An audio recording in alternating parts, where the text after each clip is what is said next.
Assalamualaikum warahmatullahi wabarakatuh. Alhamdulillah kita bisa bertemu lagi. Kali ini kita praktikumkan mengenai teori storage XSS injection yang kita bahas tadi.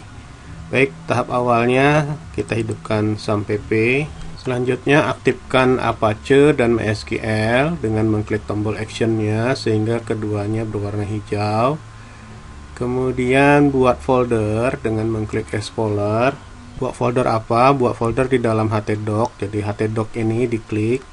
Kemudian kita buat folder baru di dalamnya dengan mengklik new folder. Ya, kita nanti mempunyai folder bernama belajar hack 2 seperti ini. Oke, setelah itu kita bisa tutup. Setelah itu kita buka Notepad++. Ya, pertama kita buat dulu database-nya, instalasi database-nya dengan cara kayak begini. Saya terangkan dulu.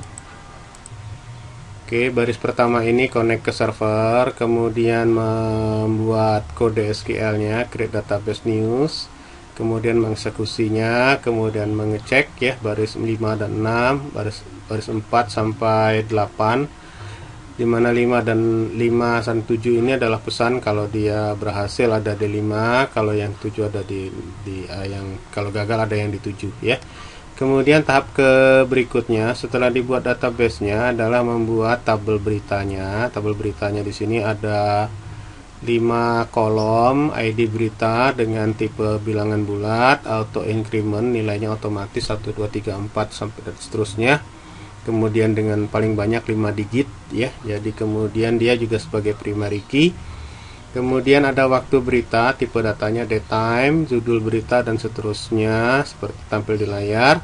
Kemudian dieksekusi dan seterusnya. Oke, kita buka browser.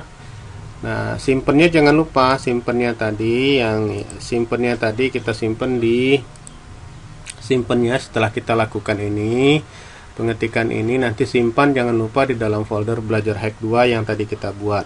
Kemudian buka folder belajar hack 2 di browser localhost, ketik ini ya, localhost belajar hack 2. Kebetulan ini saya sudah buat beberapa filenya, jadi untuk memperingkas aja tinggal diklik saja ini install db news-nya. Kalau benar maka nanti akan ada pesan berhasil dari pembuatan database dan tabelnya. Oke, ini sudah berhasil terbentuk. Oke, kita back. Oke, selanjutnya setelah selesai tadi membuat instalasinya, kita buat file baru bernama XSS2. Jangan lupa language-nya ini menjadi PHP ya. Jadi PHP supaya Anda mudah. Gampangnya saja ini kita ambil ketik ini ya. Jadi pertama kita akan membuat HTML-nya, kemudian buat title dan seterusnya. Silakan nanti Anda download atau Anda ambil kode-kode yang ada di PowerPoint slide, file PowerPoint yang sudah saya berikan atau di file-file yang saya upload di Google Classroom kuliah kita. Oke, ini kita buat, jadi filenya ini kita buat. Nah, ini ada beberapa. Silakan juga nanti kalau yang teman-teman yang tidak di Classroom saya ya di post aja lah beberapa slide-nya ya, nanti bisa dilihat. Oke. Ini kemudian terus, nah ini kita buat, ini adalah contoh vulnerable dari halaman web yang bisa dilakukan storage XSS injection. Oke, setelah itu disimpan, maka kita coba XSS 2. Nah, setelah muncul XSS 2 seolah-olah tampaknya normal aja, makan bagus ya karena menggunakan bootstrap. Tapi coba kita cek, kita ketik dengan kode HTML seperti ini, kemudian di dalamnya juga kita ketik dengan iframe. Iya, contohnya masukin website saya. Saya pakai lebarnya 500, height-nya juga 500. saya tutup /iframe. Lihat, kalau dia websitenya tidak, aplikasinya tidak vulnerable, maka kode ini tidak akan berfungsi ya. Oke, baik. Oke, saya buat lagi di sini HackItBy. Nah, contoh menginjeksi dengan script HTML di dalam websitenya, dalam forumnya ya. Maka kita simpan ya. Kalau benar, maka kode HTML tadi juga bisa direkam. Nah, terekam dia. Nah, sudah benar tersimpan katanya ya. Oke, kita cek. Setelah tersimpan, harusnya kode kita tadi terekam dia. Iya, ternyata terekam ya. Nah, ini terekam dia. HackItBy-nya sudah tebal karena kita kasih kode HTML, kemudian juga ini tebal. Di dalamnya ini masuklah kode. Ya, masuklah kode halaman website saya ke dalam aplikasi ini yang seharusnya tidak boleh ya. Oke, nah lalu penanggulangannya bagaimana? Penanggulangannya seperti yang sudah saya sampaikan pada pembelajaran terdahulu. Kita filter semua variabel, baik yang mengambil variabel dari forum ini, atau mau lebih kuat lagi ketika menyajikan datanya, ini kita juga lakukan proses filterisasi. Baik, filter dengan pertama mengklik dulu kembali ke halaman xss2.php tadi. Kita bersihkan dulu di bagian ini, di bagian menyajikan data, yang mengambil data dari record ya.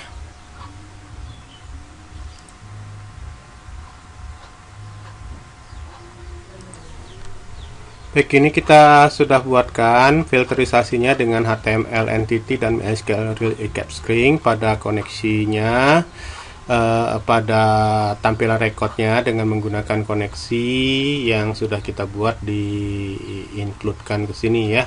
Jadi include ini, koneksi ini kita bersihkan variabelnya, baik yang menyajikan data ini, yang menyajikan data di halaman webnya, juga yang menerima input dari elemen forumnya. Ini kita cuci juga dengan HTML entity myReal escape string pada masing-masing variabelnya, baru kemudian dieksekusi. Oke, kita coba simpan. Sekarang kita coba refresh. Halaman web tadi. Oke, ini kita coba refresh, diklik sini lalu di enter. Pertama kita ngecek apakah ini bisa tersimpan, ternampil lagi. Seharusnya tidak nampil, karena apa? Kodenya sudah kita bersihkan dengan HTML entity ya. Ini benar ternyata bahwa kode yang dientrikan di sini tidak nampak ya. Di sini tidak nampak karena apa? Karena pada bagian ini kita kunci dia, sehingga semua kode yang tersimpan dari record database tidak dieksekusi oleh sistem, oleh server sebagai kode-kode HTML, JavaScript, atau kode-kode lainnya yang bisa mengganggu website kita. Oke. Nah, begitu juga ini kita coba lagi injeksi dengan coba menggunakan script JavaScript. Oke, kita tulis seperti biasa, kita tes biasa saja. Oke, kita ketik kode JavaScript untuk mencoba yang kedua, script alert aja kita coba ya, alert test hackit ya. Tes hackit ya. Oke. Di koma slash script ya. Oke. Dan ini mungkin kita juga coba buat semuanya dengan kode ini. Boleh beda-beda Pak, boleh, silakan aja ya. Oke. Ini saya kebetulan sama, malas ngetiknya aja ya. Oke. Nah, kalau sudah kita simpan, harusnya ini tidak dijalankan, tapi kalau dijalankan nanti akan ada alertnya, tes hackitnya akan muncul 3 kali ya. Maka kita cek apa benar. Setelah ini kita coba, masih tembuskah dia? Tidak, harusnya. Iya, Ya, alhamdulillah sudah tersimpan. Kita cek benarkah dia kan. Iya, ternyata halaman berikutnya tidak tersimpan. Oke ya, benar ya. Lebih kurang saya mohon maaf. Oh, ini ada kurang sedikit error ya. Oke, kalau gitu errornya di mana? Di do ini ya. Do-nya kurang. Mana do-nya nih? Oh, udah, ini do-nya ada. Ini kok tapi tadi ada error menampilkan SQL ya. Oke, ini kita matiin saja SQL-nya. Kita hapus ya untuk mengecek sih tadinya ya. Oke, kita simpan sekali lagi. Kita coba jalanin. Apakah tersimpan kodenya?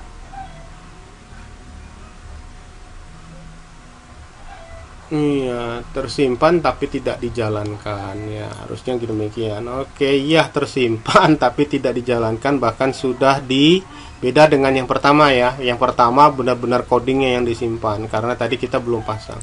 Beda dengan yang pertama, tadi yang pertama codingnya yang disimpan, lihatnya ada kode HTML-nya. Ini tidak, setiap kodenya telah diubah oleh HTML entity dan MySQL escape string-nya.